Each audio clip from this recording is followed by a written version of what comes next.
about Women of Colour Publishing because I was somewhat inclined to talk about books all the time. I've been a bookseller for 3 years, so kind of something I do in my spare time.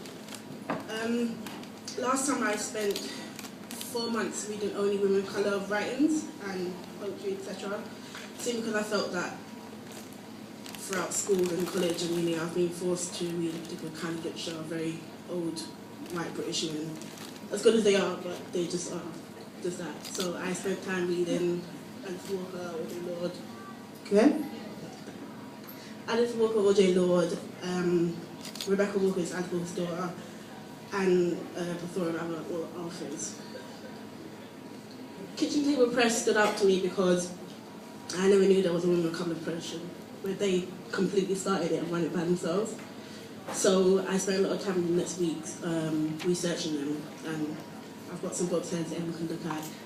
It basically started a phone conversation between O.J. Lord and Barbara Smith. They really wanted to change publishing the way it was and really find a way to present and represent their culture in the mainstream and make sure their voices were heard.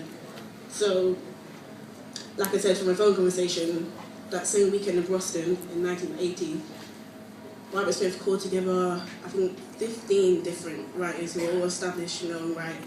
And they came together, and that week was their first meeting. So from then they started Kitchen Table Press, completely run by themselves, completely financed by themselves, but it was something they felt was necessary. So they literally put everything they had into it.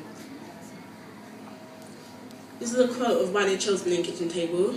It "We chose our name because the kitchen is the centre of the home, the place where women in particular work and communicate with each other. The fact that we are a grassroots operation, begun and kept alive by women who cannot rely on inheritance or other benefits of class privilege to do the work that we need to do." And this right here is an article that Barbara Smith published explaining why she started it. I can send you links if you want, if you need to afterwards. It's very long but very good article. These are some of the women involved: Trey Moraga, O.J. Lord, Susan Young, Alma Gomez, and Anna Olivia. But as I said, there was 15 women, so I couldn't get pictures of everyone, unfortunately.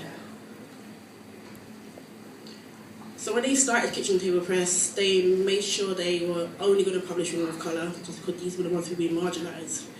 So they wanted to give them a platform just for themselves. All racial and ethnic heritage, ages, socio-economic classes, and sexual orientations.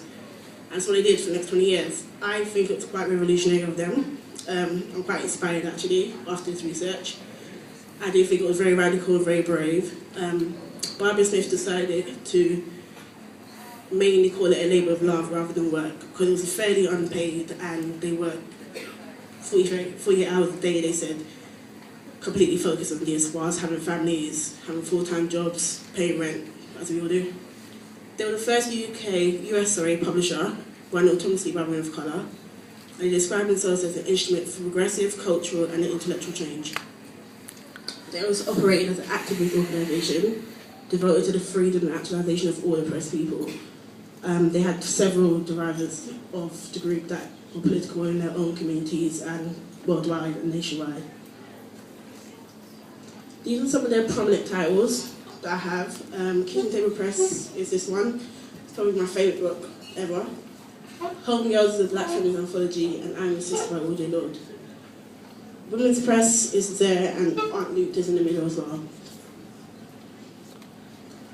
The legacy of women's publishing spans before and after 1980 they formed, but I just wanted to highlight some other publishing groups that were quite revolutionary for their time.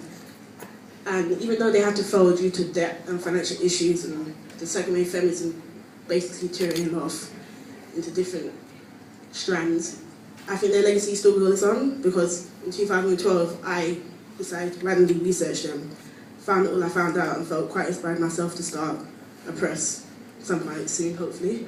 And really it's about starting your own culture, like Steph said, and being really active within your community and making sure the work that you put out reflects the time that we're living in.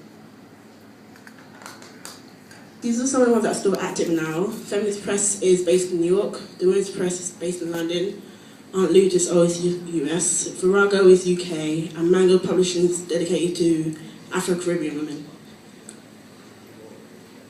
When Barbara Smith was asked what advice would she give to women who wanted to start their own press? It's a very long translate, so I won't read it out to you, but the main thing she said was that you need at least 3 or 4 people who are dedicated to the cause and who will always be there to share the workload.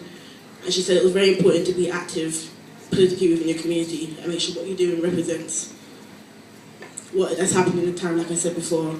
And they saw themselves as a political vehicle. They had an outstanding driving force that was international behind it, that were pushing them, sending them letters and keeping them going. So don't underestimate your power within publishing, what you can do with just 3 or 4 people who are really dedicated.